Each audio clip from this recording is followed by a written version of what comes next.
Chapter 1, The Arrival. The wind howled relentlessly, biting through the thin layers of wool and fabric as Edgar Walker drove his old sedan along the snow-covered road. The tires crunched over frozen ice, and the landscape stretched out before him like a barren wasteland. It had been an unexpected journey. What had started as a routine trip to visit a sick aunt had turned into something altogether more ominous. The invitation had arrived 2 weeks ago, sealed with a waxen emblem he hadn't seen in years. The envelope was unmarked, save for the distinctive stamp that read, "Come to the house. It is time."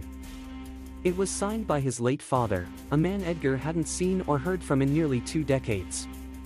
His father had disappeared when Edgar was a boy, and although the family had never spoken of it, Edgar had always believed his father to be lost to the depths of some tragedy. Yet, here he was now, summoning him to an old family estate in the middle of nowhere. The letter had seemed so strange, almost surreal.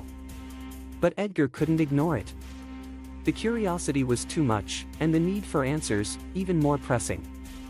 The house in question stood on the edge of the frozen landscape, perched like a jagged scar against the horizon. Its silhouette against the darkening sky was unmistakable, a tall, decrepit mansion of Gothic design with windows like hollow eyes. It seemed to watch as he drew near. It was late afternoon when Edgar finally pulled into the narrow, snow-lined driveway. His breath misted in front of him as he climbed out of the car, the chill sinking into his bones. The house loomed before him, an imposing structure made of weathered stone and twisted iron, its steep roof sagging as if the weight of the years had become too much to bear. "Father," Edgar muttered under his breath, a strange tremor in his voice. The front door creaked open before he had a chance to knock.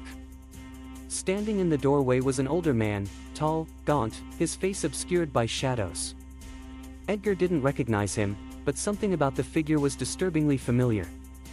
"Come inside, Edgar," the man said in a voice like rustling leaves. "You have been expected." The door closed behind him with an unnatural finality, and Edgar stepped into the cold, dimly lit foyer. The air inside was stale, filled with the scent of mold and decay. It was as though the house itself had been holding its breath for years, waiting for something, or someone. A cold